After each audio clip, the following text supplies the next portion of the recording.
कुछ चीजों का नाम बुद्धि है। ये जो संपूर्ण अंतःकरण है हमारा, सुख दुख, मान अपमान, जय पराजय, हानि लाभ, यश अपयश, इसी का नाम तो जगत है। इसे सत्य की अनुभूति होते ही, अस्तित्व का बोध होते ही आपको आनंदानुभूति होती है। जिसे ढूंढ रहे थे बाहर, वो अपने में ही है। वो आनंद। तो भगवान कहते हैं सत हरि भजन,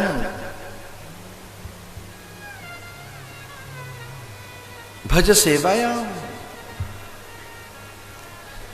ऋषियों के द्वारा ये वांगमयी सेवा, ये शब्दमयी सेवा, ये शास्त्र की सेवा, ये विचार की सेवा, ये बड़ा परमार्थ है।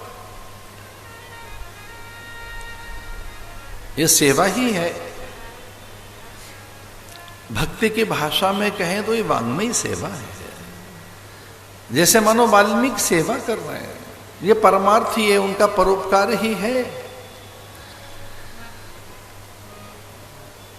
भज सेवायाम, इसलिए जो भजन शब्द है, भज का भज धातु से बना, भज सेवायाम परोपकार है। सर्वाधिक परोपकार अगर कोई कर रहा है, परमार्थ किसी के द्वारा हो रहा है, तो वो स्वयं भगवान ही है। पवन प्राण प्रकाश आकाश धरती अंबर अग्नि जल वायु पर्जन्य द्युलोक भूलोक, अगर ये सब न हो तो जीवन का आधार नहीं रहेगा, जीवन का अधिष्ठान नहीं रहेगा, इस देह का कोई अस्तित्व ही नहीं रहेगा। कल्पना तो करके देखो कि उन्होंने जल दान में दिया है, हम क्या जल पिलाएंगे दूसरों को, क्या अन्न दान देंगे, क्या हम औषधि अक्षर का ज्ञान कराएं या दान दें? ये जीवन दान ही है उनके द्वारा। पवन प्राण प्रकाश आकाश अन्न औषधि में, तत्व में और उसके आधार अधिष्ठान में वो स्वयं है।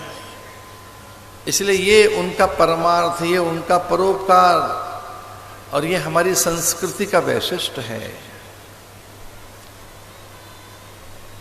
इसलिए उन्हें परमार्थी भी कहा। हमारी संस्कृति के उच्चतम प्रतिमान मानक मूल्य ढूंढ लिए जाए तो एक ही जगह मिलेंगे, वे हैं प्रभु श्री राम। भारत का शील सौंदर्य माधुर्य, भारत की मर्यादाएं त्याग औदार्य, ऐसो को उदार जगमाही बिनु सेवा जो द्रवे दीन पर, राम सरिस को नहीं।